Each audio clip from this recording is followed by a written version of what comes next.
Olá, boa noite. Boa noite. O presidente Jair Bolsonaro diz que o governo deve anunciar um corte de 2,5 bilhões de reais no orçamento. O diretor do Instituto Nacional de Pesquisas Espaciais rebate críticas feitas por Bolsonaro, que disse serem mentirosos os dados de alta no desmatamento na Amazônia. Para o diretor do INPE, os ataques de Bolsonaro são uma piada e causam indignação. São Paulo intensifica a campanha de vacinação contra o sarampo. Aumentam as apreensões de cocaína escondida em produtos despachados do Brasil para o exterior.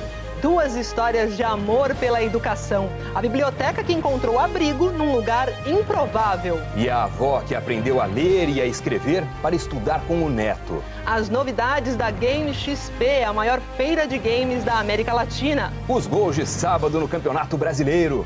E no dia em que se comemoram os 50 anos da chegada do homem à Lua, novos astronautas partem da Terra rumo ao espaço. E as lembranças de quem viveu esse dia histórico. Você vai ver agora no Jornal Nacional.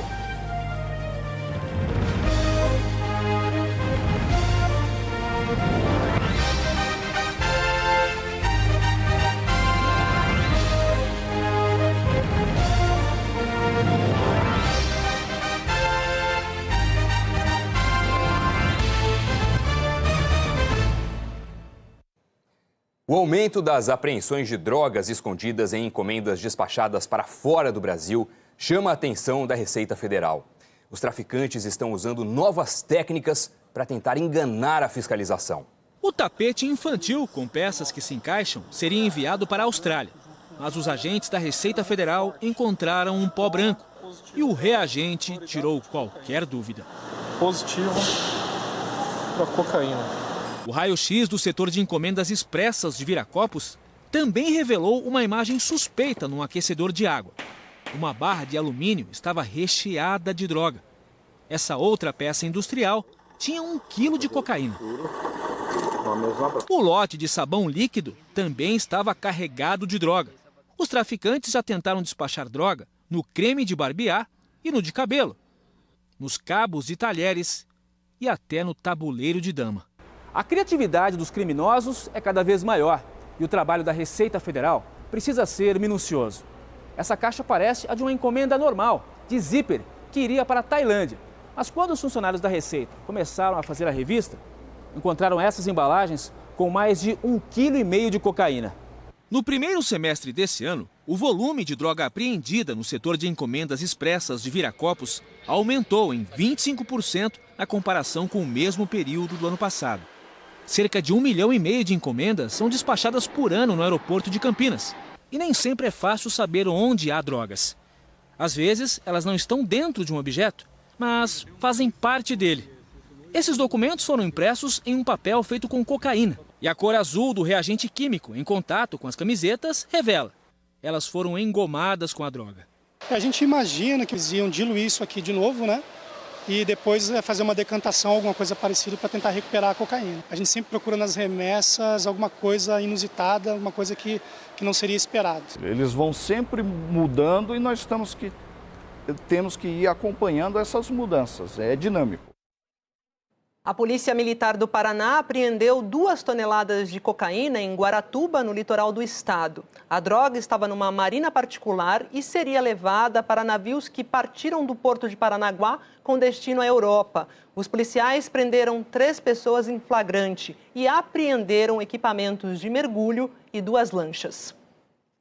O médico José Ilson de Paiva, prefeito afastado de Uruburetama, no Ceará, passou por uma audiência de custódia e vai ficar preso em Fortaleza. A Justiça negou o pedido de prisão domiciliar feito pela defesa.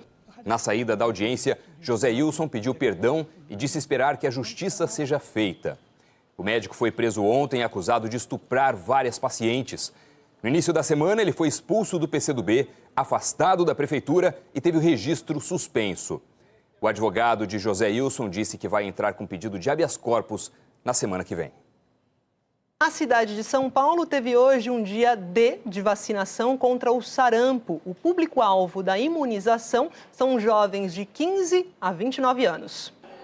Quando era criança, o João Paulo teve sarampo e nunca se esqueceu das complicações. Há 40 anos atrás, e tive otite por causa do sarampo, tive que colocar um dreno no ouvido. Foi ele quem decidiu que seria no posto de saúde e com vacina o sábado da família, incluindo o namorado da filha. Não, eu trouxe, né? Não teve como fugir. Tem que vir e pronto, e está resolvido. O Igor e a Helena estão dentro do grupo que é o alvo dessa campanha, jovens de 15 a 29 anos. É nessa faixa etária que está a maior parte dos 484 casos confirmados no estado de São Paulo. 75% são moradores da capital paulista. A Secretaria de Saúde ampliou a campanha na região metropolitana. Agora são 15 cidades. A preocupação é grande porque o sarampo se espalha com muita facilidade. Estudos mostram que uma pessoa doente pode transmitir o vírus para outras 20. Cerca de 10 a 20% das pessoas acometidas pelo vírus do sarampo poderão ter como complicação pneumonia. Uma pneumonia pelo próprio vírus do sarampo, que é muito grave. E qual outra complicação? Uma complicação neurológica, que são as encefalites. Sarampo, infelizmente, é uma doença que pode ser muito grave. Além das unidades básicas que abriram hoje, as equipes de saúde levaram as vacinas para pontos estratégicos, para pegar quem estava de passagem, por exemplo, em estações de metrô, como a República, no centro de São Paulo. Enfrentar uma fila dessas não é exatamente o programa mais divertido para um sábado, mas o que esse pessoal encontra no final dela compensa. É uma dose de proteção que deixa cada um livre do sarampo e evita que essa doença continue se espalhando. A Daniele tem motivo extra para manter esse vírus bem longe. Missão cumprida? Missão cumprida. Você não vai levar esse vírus para casa? Graças a Deus, não. Nos dias mais frios, é normal a fome aumentar de intensidade, não é verdade, Maju? Eu adoro comer no frio. Eu também, como mais. Olha só, para chegar ao fim do inverno sem pesar mais na balança, é bom prestar atenção em alguns conselhos valiosos. São dias difíceis para quem quer recuperar ou, pelo menos, manter a linha. É um perigo, tem que estar atento aí, senão ganha uns pezinhos no inverno. Por conta do frio, acaba dando mais fome, sim. E aí a gente quer comer mais uns negócios mais gordurosos. A necessidade da caloria, né? O médico faz uma comparação. Serve como se fosse uma lenha que você está pondo na fogueira para ele manter aquele corpo aquecido. Frio, calor, caloria. É isso que o corpo da gente procura para tentar se equilibrar. A tendência é aumentar a quantidade de alimentos e mudar também a composição do prato, procurando alimentos mais calóricos, mais quentinhos. As saladas, por exemplo, podem se tornar menos interessantes. O gerente do restaurante confirma: o inverno altera as compras e a rotina da cozinha, que produz mais molhos, cremes, ensopados, mais massas. Os doces são mais procurados no buffet. E o peso médio dos pratos na balança também muda? Exatamente, aumenta mais ou menos em 25%. Para não exagerar, haja disciplina, força de vontade. Não abrir mão da salada, não. Tem que comer, né? A gente procura se alimentar mais com coisas mais saudáveis, mas comendo besteira aí é um perigo. Claro que existem aqueles privilegiados que podem comer à vontade. Consegue se manter magro? Consigo, não sei como. Não sei, acho que é o metabolismo mesmo. É uma caminhada diária até o trabalho. O Luiz tocou num ponto importante. O frio pode alimentar aquela preguiça de se exercitar, justamente quando a queima do excesso de calorias é mais necessária. E o doutor dá alguns conselhos importantes. Evitar o vento frio, respirar pelo nariz. Quando você respira pela boca, esfria muito mais rapidamente o seu organismo. E tomar bebidas quentes, não alcoólicas, que o álcool engana. Aquilo não esquenta, aquilo queima, não tem nada a ver com temperatura do corpo. O que desmente certas crendices de inverno. Você também bebe mais no inverno, né? Para dar uma esquentada. A gente fala agora da previsão do tempo com o Thiago Choia para saber se tem mais frio para a gente comer mais, Thiago. Boa noite para você. Oi, Maju. Boa noite para você, para o Doni também. Boa noite para todo mundo. O frio no centro-sul do Brasil ele vai continuar diminuindo aos poucos, né? Dia após dia. E amanhã não vai ser diferente, não. É que a massa de ar polar que está na metade sul do país, ela está perdendo força ainda. Então, entre hoje e segunda-feira, as manhãs vão ficar ainda menos frias. Por exemplo, em Florianópolis, amanhã, 14 de manhã, na segunda já vai para 18. São Paulo, de 12, passa para 13. Isso pela manhã. São Paulo, amanhã, por exemplo, à tarde, aí chega aos 25 graus. No Rio de Janeiro, 28, 30 em Campo Grande, Porto Alegre, 27, Palmas com 35. E a umidade do ar vai despencar mais uma vez. No meio do país, pontos do centro-oeste podem ficar até abaixo dos 20%. O ideal para a saúde é 60%. Então, tem 3 cidades aqui com baixa umidade nessa rota aí: Botirama, na Bahia, Paraúna, em Goiás e Nova Maringá, em Mato Grosso, tudo em torno dos 20%. Agora, as cinzas do vulcão peruano Ubinas, que entrou em erupção ontem, continuam invadindo o Brasil. A concentração de partículas já chegou a estados como Mato Grosso do Sul, também Paraná e São Paulo, e durante a madrugada elas podem ainda se espalhar mais. Essas cinzas, elas ficam na alta atmosfera, como você vê aqui, e aí a concentração delas pode provocar queda leve na temperatura e até problemas aí nos aeroportos, né? Como cancelamento de voos também, viu, Maju? Valeu, Tiago. Bela arte essa daí do vulcão. E, Tiago, bonita. E a chuva lá no Nordeste? Continua? Foi um tema aí na nossa semana, né? Pois é, a gente falou bastante disso, né? Vai continuar. Aquela poderosa alta pressão, ela ainda está no alto mar, jogando então umidade para a costa leste do Nordeste. Isso aqui funciona como se você tivesse um copo d'água e soprasse em cima. Essa água acaba se espalhando. Claro que ali em proporções muito maiores, né? Então, nessas cidades aqui, ó, tem muita chuva prevista para amanhã. Aracaju, Maceió, João Pessoa e Recife, tudo aí acima dos 35 milímetros. Cuidado. E o mar vai continuar bem agitado também numa grande faixa do Brasil. Ondas de 2,5 metros entre Laguna, Santa Catarina e Rio Grande, no Rio Grande do Sul, e lá no Nordeste, pegando até o Sudeste, as ondas ficam ainda maiores, entre Touros, no Rio Grande do Norte, e Santos, em São Paulo, podem chegar aos 3 metros.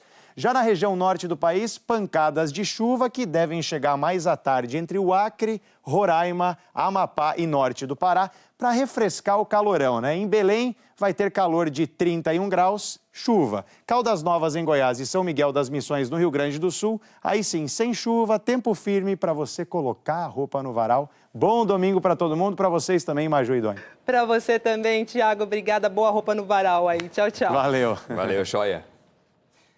6 pessoas morreram numa onda de calor que afeta quase 150 milhões de americanos. O Serviço Meteorológico dos Estados Unidos avisou que as temperaturas podem chegar a 45 graus nas regiões leste e nordeste. A Prefeitura de Nova York emitiu um alerta de calor excessivo e cancelou eventos na cidade. O Canadá também emitiu alertas para o leste do país.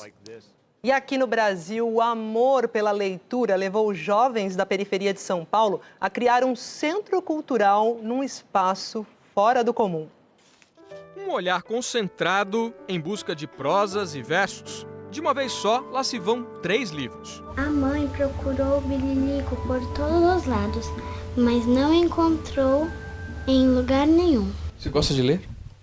Gosto.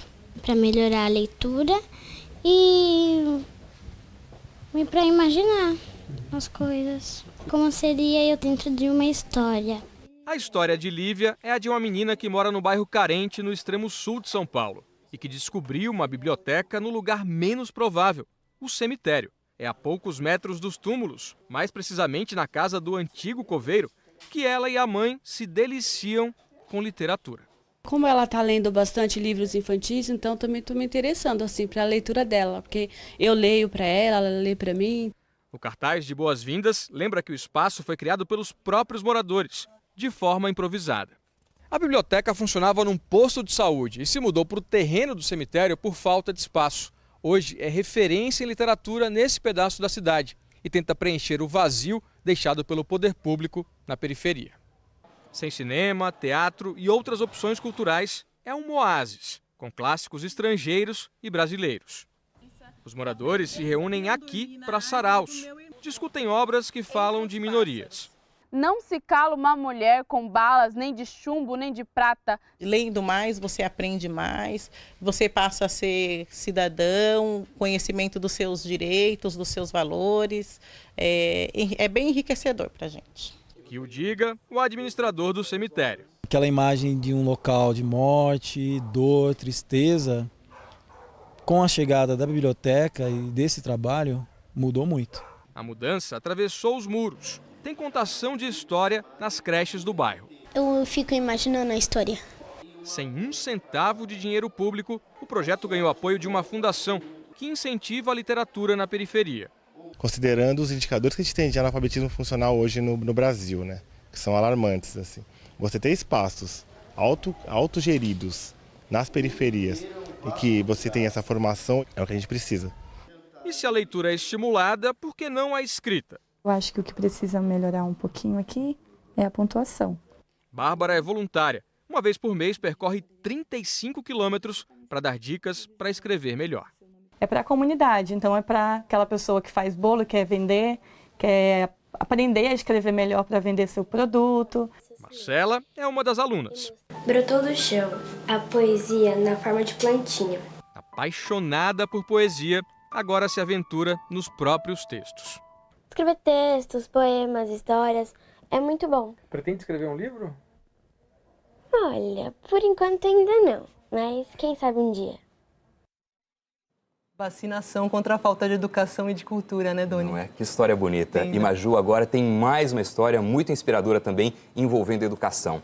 Em Curitiba, o amor pelas letras e pelos livros também levou a dona Maria das Mercês Silva a se reinventar depois dos 60 anos.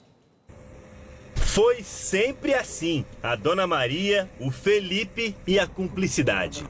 A avó assumiu o papel de mãe e sempre fez tudo o que pôde para o xodó. Mas quando o Felipe entrou na escola, uma nova necessidade dele esbarrou numa grande dificuldade dela. Ele voltava do colégio para casa e queria a ajuda da dona Maria para fazer a lição de casa. O problema é que ela não sabia nem escrever nem ler. Ele resolveu então dar o jeito dele. E aí, a história dos dois ganhou um novo sentido. A gente viu um colégio, aí estava escrito EJA, eu não sabia o que era ainda. Aí eu só falei, mãe, vamos se matricular lá? Ela falou, não. Insistiu tanto que dona Maria topou e vieram as aulas. Aí eu comecei a dizer A, B, C, D, F, G. Aí eu perguntava, você tá certo, professora? Nunca foi fácil, mas sempre tinha o Felipe. E os dois estavam juntos quando perceberam que estava valendo a pena. Felipe, vê se eu tô lendo certo, filho. Aí eu fui e falei, abroba. Aí o Felipe disse, tá, vó, tá certo, vó, tá certo, vó. Aí ele, nossa, aquilo ali pra mim, o chão abriu, a luz abriu, tudo, sabe? É igual uma luz assim.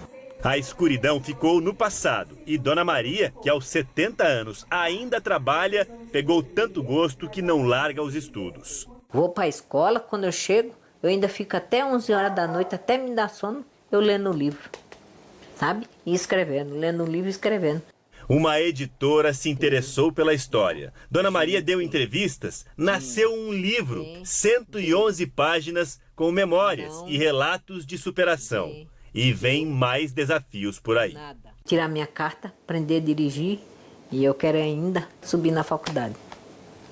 Eu quero dar muito mais iniciativa para ela e ser professora do jeito que ela sempre quis. A seguir, o presidente Jair Bolsonaro diz que o governo deve anunciar um corte de 2,5 bilhões de reais no orçamento. O diretor do Instituto Nacional de Pesquisas Especiais rebate críticas feitas por Bolsonaro, que disse serem mentirosos os dados de alta no desmatamento na Amazônia. Para o diretor do INPE, os ataques de Bolsonaro são uma piada e causam indignação. E aumenta a crise entre o Irã e potências ocidentais por causa da captura de um petroleiro britânico.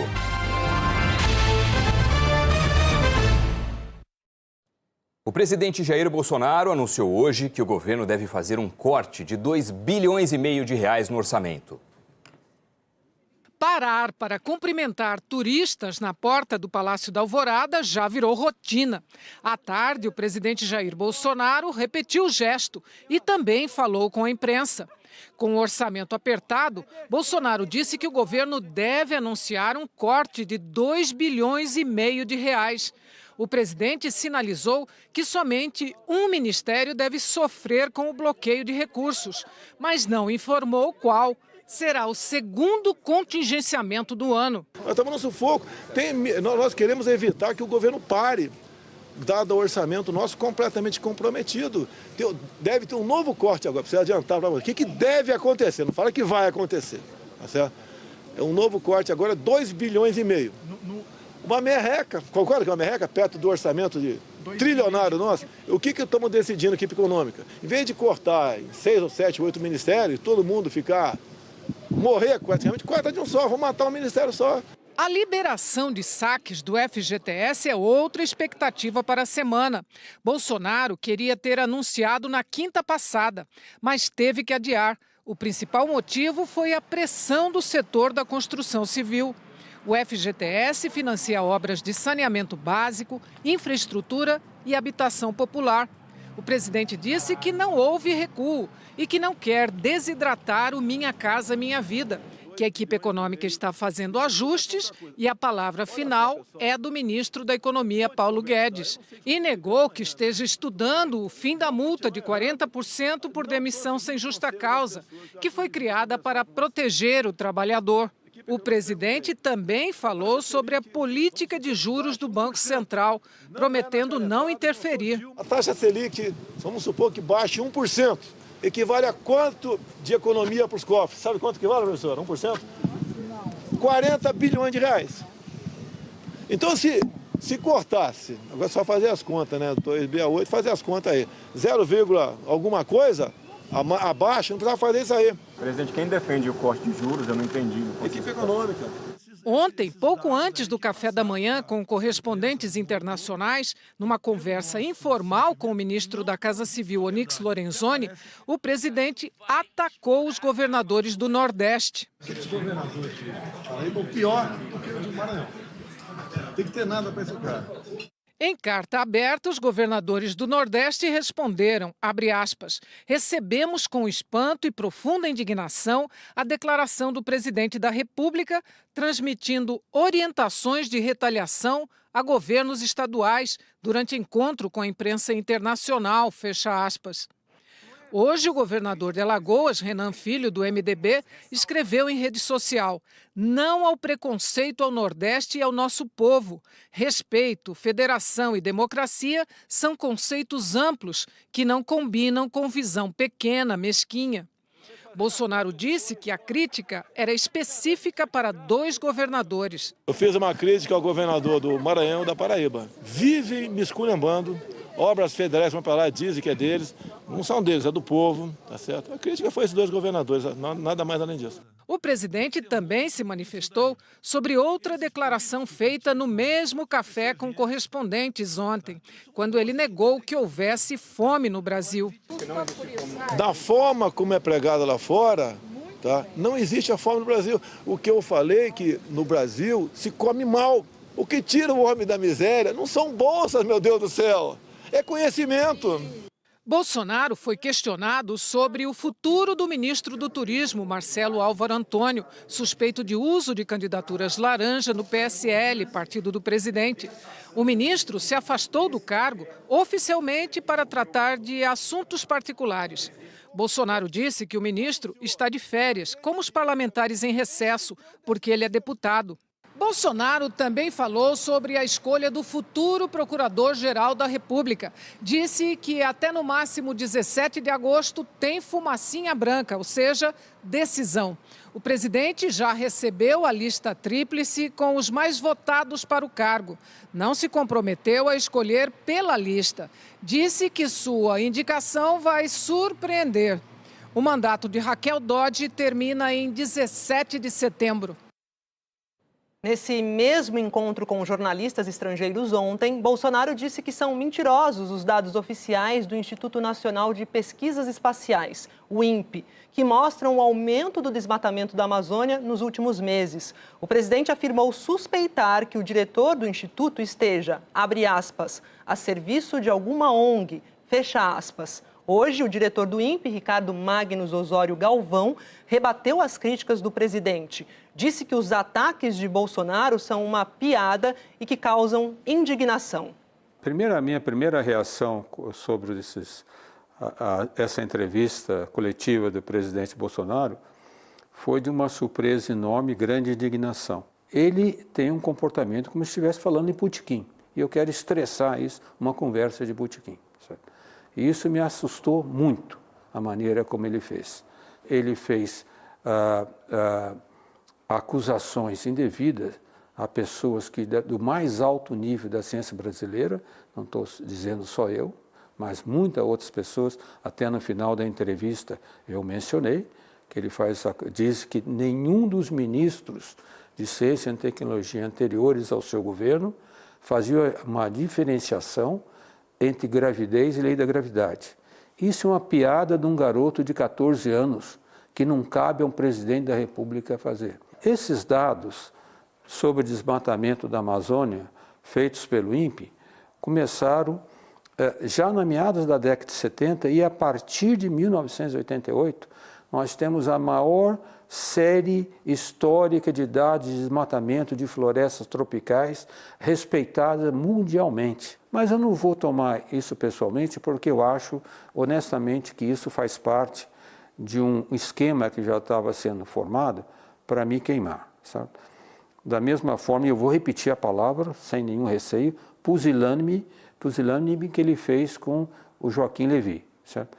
E fazer uma acusação em público, esperando que a pessoa se demita. Eu não vou me demitir. O Planalto afirmou que não vai se pronunciar. A Procuradoria-Geral da República se manifestou contra uma liminar que obriga a Petrobras a abastecer 2 navios iranianos, parados há um mês por falta de combustível no litoral do Paraná. Na manifestação enviada ao STF, a Procuradora-Geral da República, Raquel Dodge, defendeu que a Petrobras não seja obrigada a fornecer combustível às embarcações.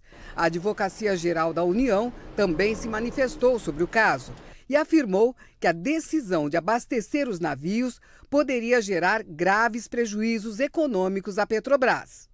Os 2 pareceres são contrários à liminar concedida pelo Tribunal de Justiça do Paraná à empresa Eleva Química, que contratou os navios iranianos. A palavra final será do ministro Dias Toffoli, do Supremo Tribunal Federal. O caso foi parar na Justiça depois que a Petrobras se recusou a abastecer os navios iranianos que estão numa lista de embargos dos Estados Unidos. A empresa Eleva Química disse que o parecer da PGR não considerou que a carga é exclusivamente de milho e que não existem sanções ao comércio de alimentos. É grave a tensão diplomática entre Irã e Reino Unido por causa da captura de um petroleiro britânico no Golfo Pérsico ontem. O ministro de Relações Exteriores britânico, Jeremy Hunt, chamou a ação de ilegal e preocupante. Alemanha e França também exigiram a liberação imediata do navio. O Irã divulgou o vídeo do momento da captura, que mostra soldados encapuzados e com metralhadoras, e declarou que o navio cometeu várias infrações. Mas os políticos do país admitiram que a captura foi uma represália à retenção de um petroleiro iraniano no território britânico de Gibraltar há 2 semanas. Ontem, os Estados Unidos aprovaram o envio de soldados para a Arábia Saudita. Integrantes do governo afirmaram que o gesto pode conter a escalada de tensão no Estreito de Hormuz, uma importante rota do comércio de petróleo. Mais de 20 mil pessoas saíram às ruas de Moscou em protesto contra a exclusão de dezenas de candidatos que pretendiam disputar as eleições legislativas da capital russa. Pelo menos 30 candidatos, a maioria da oposição ao presidente Vladimir Putin, foram impedidos de participar da votação marcada para setembro. As autoridades alegaram que eles não conseguiram as 3 mil assinaturas necessárias para lançar suas candidaturas. Em Hong Kong, mais de 100 mil pessoas participaram de manifestações em apoio ao governo chinês e à polícia do território. A marcha deste sábado mostrou como a população está dividida e acontece depois de mais de um mês de protestos contra um projeto de lei que permitiria a extradição de cidadãos para serem julgados na China. O governo acabou voltando atrás, mas o gesto não foi o bastante para acalmar manifestantes contrários a Pequim, que exigem reformas democráticas e a garantia de liberdades civis. Na reportagem especial do Fantástico de amanhã, uma investigação revela um esquema para vender ouro extraído de garimpos ilegais. O Fantástico veio até a bacia do Rio Tapajós, no Pará, para investigar um esquema fraudulento de compra de ouro. Empresas estão transformando o ouro ilegal em ouro legal. Todo mundo pro Chilindró por tirar nota. É aí que a gente diz que esquentou o ouro. Olha que cena angustiante. Por que esse bebê está engatinhando sozinho na calçada? E quem está dentro do carro dando marcha ré? Um alerta para quem tem aquecedor a gás em casa. Um teste feito com uma câmera especial mostra como se espalha o monóxido de carbono, o gás invisível que causou a morte de 4 pessoas de uma mesma família em São Paulo. A ameaça do sarampo. Tudo indica que o surto de sarampo que estamos vivendo em São Paulo foi trazido por um vírus que entrou no estado através do Porto de Santos. Um registro raro do povo indígena mais ameaçado do Brasil. Galera, Zawa. O nosso planeta está ficando cada vez mais quente. Ainda há tempo de evitar um desastre, mas não muito tempo.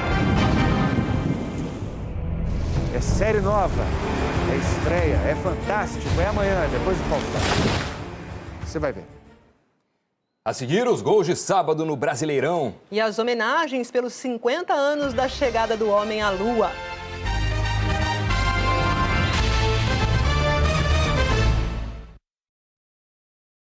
A Game XP, maior evento de games da América Latina, está mudando a cara do Parque Olímpico aqui no Rio de Janeiro. As mãos trabalham na construção de um mundo que fica fora do alcance. Um mundo virtual. Mas até chegar nessa fase, passa por um mundo muito real, que é esse aqui, né? Muita madeira, muito ferro, muita tinta, muita gente desenhando. Tem uma sequência de produção aí até chegar nesse ponto final aí. Até virar mágica? Até virar mágica. É a construção da Game XP. Lá dentro, uma tela de 1.500 metros quadrados vai ser o Maracanã dos eSports, os jogos eletrônicos. Com campeonatos entre alguns dos melhores cyberatletas do Brasil. Agora, ao ar livre também há diversão. Sensações, né? O que a gente fala é que aqui do lado de fora o game sai da tela e entra na vida real. É uma experiência única e inesquecível. É um parque temático que não existe no Brasil. A Game XP vai ser realizada no Parque Olímpico, no Rio de Janeiro, entre os dias 25 e 28 de julho. São esperadas 100 mil pessoas dispostas a ousar, a experimentar um outro olhar. Uma das novidades este ano é a montanha-russa. Uma atração clássica de parque de diversões, mas essa aqui é diferente. Ao colocar estes óculos, a viagem é outra. Ai!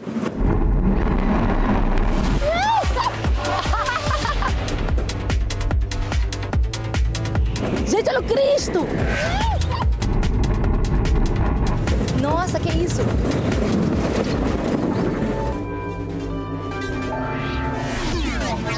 Posso tirar? Primeiro parece que você tá num... não sei, você tá num outro planeta. Encanto e aventura. No encontro entre o real e o virtual. Hora dos gols pelo país, começando pelo clássico carioca na Série A. O Fluminense fez 1-0 no Vasco com o atacante Pedro. Depois do bate-rebate na área, Leandro Castan empatou para o Vasco. E numa bela cobrança de falta, Bruno César fez o gol da virada. Vasco 2, Fluminense 1. Na Fonte Nova, Bahia e Cruzeiro empataram em 0-0. A melhor chance do jogo foi essa bola na trave do Éderson. Em Porto Alegre, o Internacional fez 1-0 no Grêmio. Gol contra de Paulo Miranda.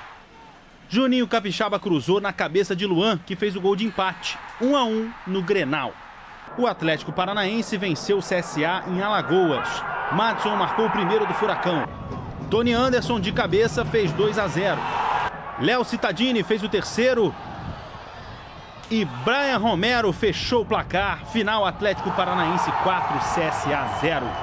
E caiu o último invicto do Brasileirão. O Ceará derrotou o líder Palmeiras com gols de Matheus Gonçalves e Leandro Carvalho, marcando bonito por cobertura. Ceará 2, Palmeiras 0.